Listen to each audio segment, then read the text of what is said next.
Therefore, when Alexander died, Nicholas II began to rise. He took the throne with reluctance. His charisma lacked sustenance. He wasn't suited for autocracy. He continually favored the aristocracy. He ignored the problems of the poor and lost the Russo-Japanese War. There was a little known fact. German princess was behind the act. The peasants marched down to the Tsar's palace, where the guards responded with cruel mouths. Workers showed up with a peaceful petition. Instead, they were hailed with a red ammunition. On the ground, their bodies did lay. The massacre of boys a day. This is the revolution of 1905. Revolt, riots, and revolution.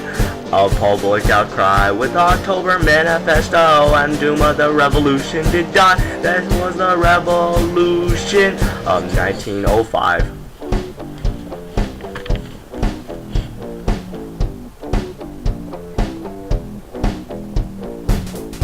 Although the peasants no longer land deficient, these changes were not sufficient. Meanwhile, the Tsar led his army into World War I, leaving his wife alone with his son. Their son Alexis had a rare disease, and Gregory Rasputin knew how to please. He cured her son in their darkest hour. Through the queen, he rose to power. He had sex without restraint. He took a ball of poison and didn't even faint. Secretly, he controlled the crown. He took bullets and instead he drowned. Women textile workers wanted bread and peace, and an entire revolution was released. They took down the Romanov dynasty in order to restore order and peace. This is the February-March Revolution of 1917. Bread, peace, and revolution.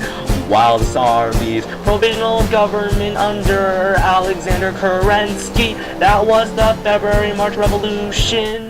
Vladimir Lenin was exiled for being a Marxist. He leads the Russian Revolution and makes Kerensky exit. He single-handedly alters Russia's fate when he declares it a communist state. He exits World War I and starts a civil war against those that support the Tsar. Leon Trotsky starts the Red Terror under the name of making everyone fair. The whites and the rich, the Reds and Bolsheviks all fought with each other in the thick of war and entered the Shaka and Russian propaganda and censorship and communist parties. The Red Army took up arms, collective armed communism rise, state enterprises, bourgeois nation, communism, education, and distribution, tried to stop revolution with any peak when it was temporary. And so Stalin entered the field, calling himself the Man of Steel, and Lenin died. He threw out Leon Trotsky, creating around him a cult of personality. He took over Russia with an iron hand, sending millions to labor camps, enforced industrialization and colonization, completely controlling the entire nation. This is the Soviet Union of 1929. It lasted over 30 years. In Stalin's time, it eventually ended after millions had died. That was the Soviet Union. That was the Soviet Union. That was the Soviet Union of 1929.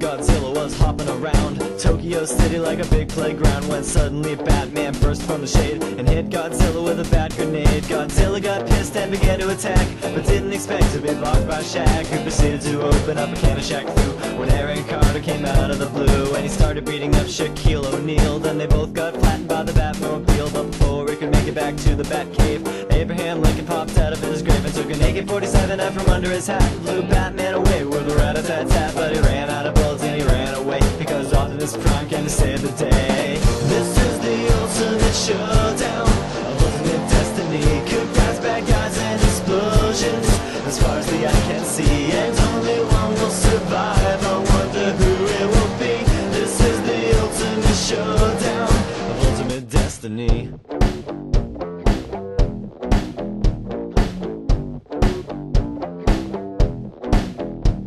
Godzilla took a bite out of Optimus Prime like Scruff McGruff took a bite out of crime, and then Shaq came back covered in a tire track, but Jackie Chan jumped out and landed on his back, and Batman was injured and trying to get steady when Abraham Lincoln came back with a machete, but suddenly something caught his leg and he tripped. Indiana Jones took him out with his whip. Then he saw Godzilla sneaking up from behind, and he reached for his gun, which he just couldn't find, cause Batman stole it and he shot and he missed, and Jackie Chan deflected it with his fist. Then he jumped in the air and he did a somersault while Abraham Lincoln tried to pull a fault onto Optimus Prime, but they collided in the air. Then they both got hit by a Care Bear stare.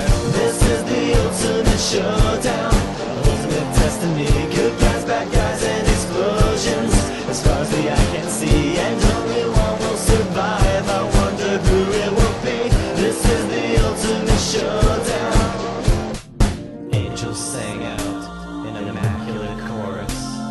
Down from the heavens descended Chuck Norris, who delivered a kick which could shatter bones into the crotch of Indiana Jones, who fell over on the ground, writhing in pain, as Batman changed back into Bruce Wayne.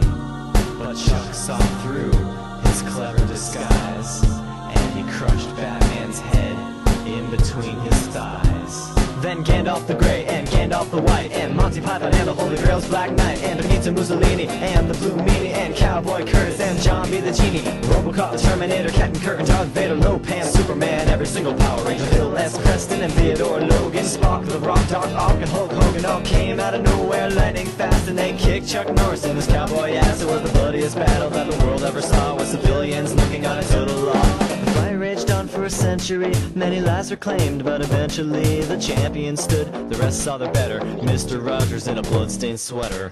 This is the ultimate showdown, ultimate destiny. Good guys, bad guys, and explosions as far as the eye can see, and only one will survive. I wonder who it will be. This is the ultimate showdown.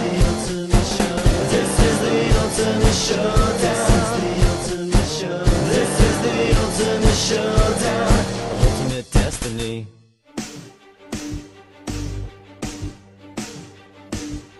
And go.